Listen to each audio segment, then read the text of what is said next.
Part 1. I don't think the hospital I'm in is real anymore. R/no sleep post, written by U/throwaway patient 47.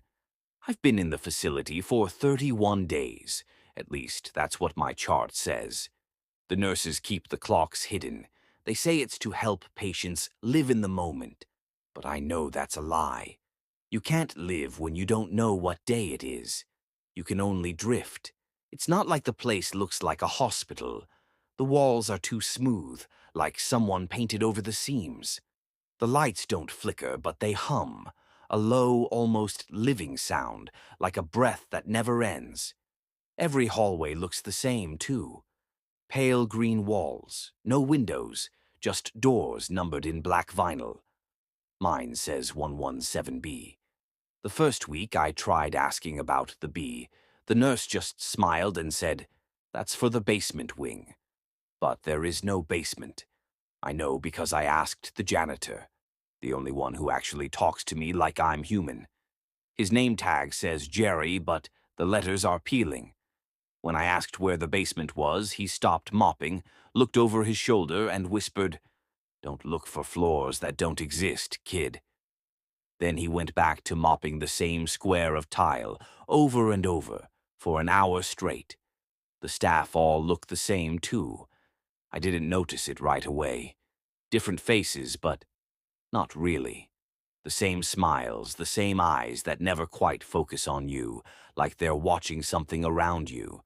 And the doctor, Dr. Kells, she's the worst. Every session starts the same way. "Do you remember why you're here?" I tell her yes, of course I do. I had a breakdown. My sister brought me here after the accident, but every time I say that, she writes something in her notebook and says, "That's interesting, because your file says you came in voluntarily." Then she asks the same question again, the same tone, the same smile, like she's reading from a script. Last night I tried to stay awake. I wanted to see what happens after lights out. Around what I think was midnight, the humming in the walls got louder, like someone had turned up the voltage. Then I heard footsteps, slow, heavy, not the squeaky rubber soles the nurses wear, bare feet slapping against tile. They stopped outside my door. I sat up in bed, barely breathing. My door doesn't have a window, just that small slit at the bottom where they slide food trays through. And through that slit I saw a shadow. Long fingers, too long, dragging against the floor. Then I heard whispering. At first, I thought it was my name, but the more I listened, the less it sounded like any word. Just broken syllables, like a recording being rewound. When I blinked, it was morning. No transition, no sleep, just light. The nurse said I had a lucid episode. She said it happens sometimes when patients skip their medication. The problem is, I didn't skip it. She gave it to me herself the night before. I remember the taste, bitter, metallic, like blood. Today, the humming is louder than ever. It's inside my teeth now. I tried to ask Dr. Kells about it, but she tilted her head, like a bird. "We removed the hum months ago," she said. Removed it, like it was something physical. When I asked what she meant, she wrote something in her notes again, slower this time, and smiled. "Don't worry," she said. "That's just the echo. Now I can't tell what's real. Sometimes I look down at my hands and they don't look like mine. My fingertips keep fading, like someone's erasing me pixel by pixel. And when I touch the wall, it feels warm, like skin. Jerry hasn't come by in 2 days. I think he's gone. Or maybe he never existed. There's one more thing. Last night I found a note under my pillow. Just one line, written in shaky handwriting. 117B is a mirror room. I don't know what that means, but every time I look into the bathroom mirror, my reflection is just a half-second late, like it's waiting for me to mess up. I think I understand what that note meant. 117B isn't just my room. It's a mirror. At first, I thought I was hallucinating. I spent hours staring at the reflection of my bed, my desk, the pale green walls. But the reflection doesn't always match reality. Sometimes the objects move before I do. Sometimes my reflection blinks while I don't. And last night my reflection smiled at me. I hadn't. I tried telling the staff. "There's something wrong with my room," I said. Dr. Kells leaned back, fingers tapping together. "Your perception is unstable," she said. "It's normal. We'll increase your therapy sessions." Normal. Sure. I stopped eating. Food tastes like paper now, and I can hear whispering in the walls when I'm alone. At first, I thought it was patients in other rooms, but the walls are solid and the other rooms are empty. I checked. Yesterday, I saw someone else in my reflection. Not me. Tall, hunched, face obscured by shadows, its hands pressed against the mirror like it was trying to escape.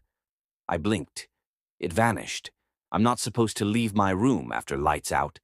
But curiosity, I can't stop myself. At 2 a.m., I crept into the hall. The humming is unbearable, vibrating in my skull. The doors, they're all gone.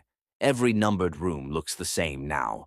Number 117B, just infinite hallways, stretching farther than should be possible. I hear laughter, soft, childlike, then guttural, then my own voice calling my name. I followed the voice. Every turn I make, the hallway bends impossibly. I feel like I'm walking in circles, yet moving forward. Then I see him, Jerry, or the thing that looked like Jerry. He's crouched in the middle of the hallway, head tilted like he's listening to something I can't hear. He whispers, "They're not real." "Not one of them. Who's not real?" I ask. He points behind me. When I turn, the hallway is full of me. Hundreds of versions of me, all standing, all staring.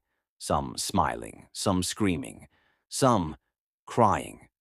One steps forward. It's me, but it moves wrong, like it's lagging. "I don't want to play anymore," it says. I can't move. I can't scream. I can barely breathe. Then I feel it. Cold. Fingertips on my neck. Not from me. From something behind the mirror. I ran. Or I think I did. The hallways stretch forever. I hear Dr. Kells laughing, echoing from every direction. Finally, I collapse in a room. No number on the door. Just a mirror. And in it, I see my reflection. But it's holding a note. "You're already inside. You've never left. And now I'm writing this. Because the walls hum louder, and I'm not sure if anyone outside even exists. Sometimes I catch my reflection moving on its own. Sometimes it watches me when I'm not looking. I don't know how long I've been here. 31 days? A year? 30 years? I can't tell anymore. Time doesn't exist in 117B. All I know is I'm running out of me. I don't think I'm going to make it out of this. The walls are changing faster now. Green turns gray, then black. The doors disappear and reappear at impossible angles. Sometimes the ceiling stretches higher than I can see. And the humming, it's everywhere. Inside my teeth, my skull, my chest. A heartbeat that isn't mine. I tried calling for help. My phone works, but every call goes to Dr. Kells. She answers like nothing is wrong. "Everything's fine," she says. "You're imagining it." But I see it. I'm not the only one here. The mirrors are full of them. Hundreds, thousands, maybe millions of people, all trapped in reflections. Some are screaming. Some are smiling. Some, they're shadows. Shapes moving in ways no human can. They whisper when I look away, and I hear them in the walls when I close my eyes. I can't trust my memory anymore. Sometimes I wake up in my bed, sometimes in the hall, sometimes floating above it all, staring down at me. I can't tell if I'm awake, asleep, or dead. Jerry, or whatever he was, he keeps appearing. Sometimes he's there to guide me, sometimes to stare. Last night, he held out a hand, motioned me toward a door I didn't see before. I went. The room inside had no number, just mirrors. Mirrors that didn't reflect me. Mirrors that reflected other rooms.